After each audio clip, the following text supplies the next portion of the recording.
Good morning, students. I am Mr.Erastus Juma, and I'm going to take you in business studies, a topic, international trade. This is going to be our last topic, having done economic development and planning. Now, recall that in Form 1, we learned something to do with home trade. And we defined trade in Form 1 as the exchange of goods and services with an aim of making profit. And having looked at home trade, we said that home trade refers to trade that takes place within the boundaries of a country. Now, today, I want us to look at the international trade. The term international can also refer to foreign. International trade refers to the exchange of goods and services between two countries or among different countries. When I say among different countries, I refer to 3 or more countries. Now, international trade is classified into 2. We have what is known as the bilateral trade. And bilateral trade, the term bi means 2. So bilateral trade refers to the trade between 2 countries. For example, Kenya trading with Ethiopia, or Kenya trading with Tanzania. Apart from bilateral trade, we also have multilateral trade. The term multi means many. Multilateral trade refers to trade among 3 or more countries. For example, Kenya trading with Uganda, Britain, Tanzania, and many other countries. Now, trade takes different forms. When countries trade, they buy from or they sell to. And that gives us what is known as the import trade and the export trade. Now, import trade refers to buying of goods and services from other countries. For example, Kenya buying goods from Japan.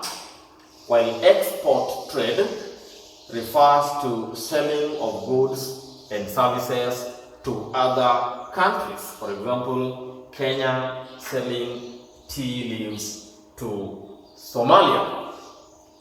Now, what are some of the advantages of international trade? Just like we looked at the advantages of home trade, we also need to know advantages of international trade.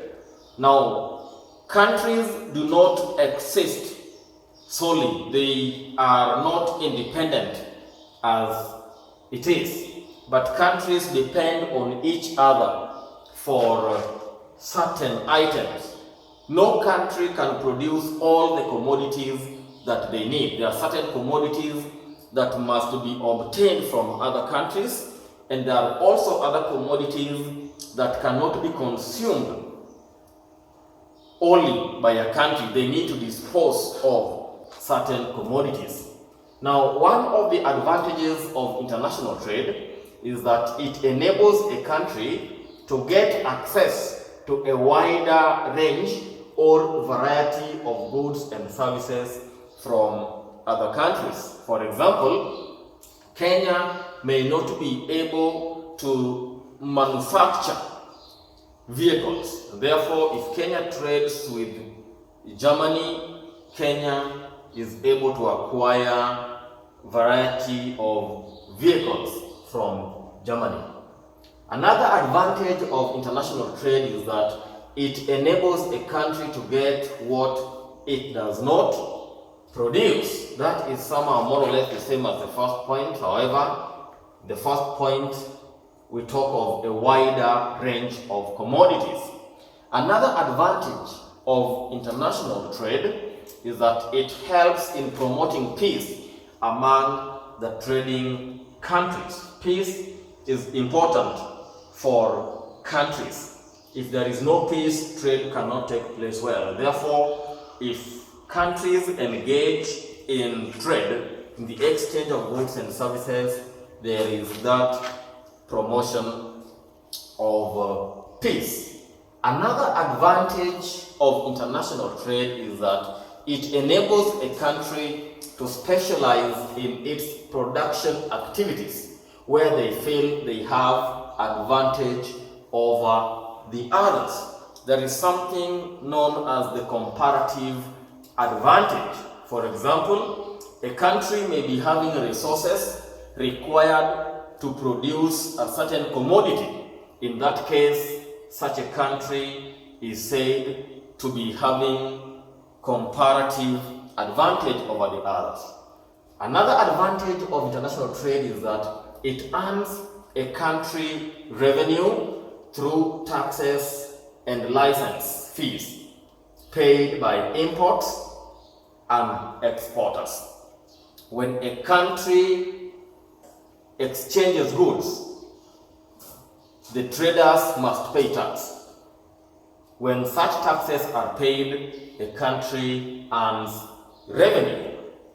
Another advantage of international trade is that it enables a country to dispose of its surplus produce, thereby avoiding wastage. Sometimes a country can produce so much of a commodity that the inhabitants of the country may not consume. So there is need to sell excess of it to other countries. So if countries engage in international trade, a country will be able to dispose of that excess or surplus produce, thereby limiting or avoiding wastage.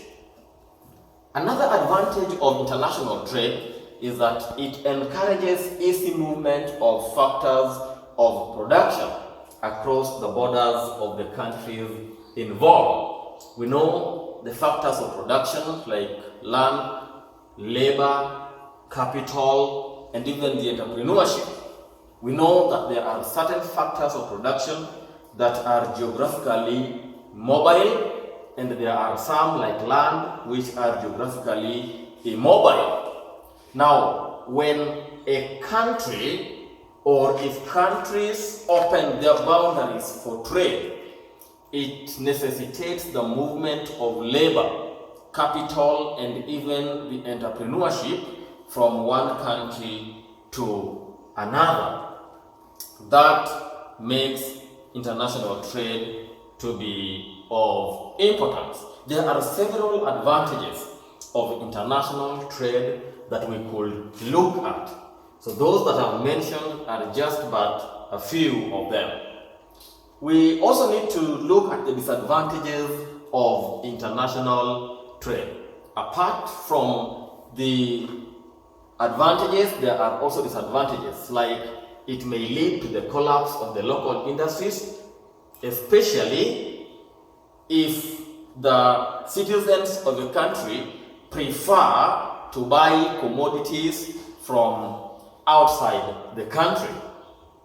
Another one is that it may lead to importation of harmful foods and services. And these harmful foods and services could be drugs. It could even be some bad cultural practices that may not be good for a country. It may also lead to overdependence on imported commodities, especially the essential ones, making a country to be a slave of other countries. Another disadvantage of international trade is that it may lead to acquisition of bad cultures from other countries as a result of the interactions. We know the bad cultures that may come, especially maybe the gayism is a bad culture. It may also lead to imported inflation. So dear students, Those are some of the advantages and disadvantages of international trade. And in our next lesson, we are going to look at the terms of trade in international trade. Thank you. Let us meet in the next lesson.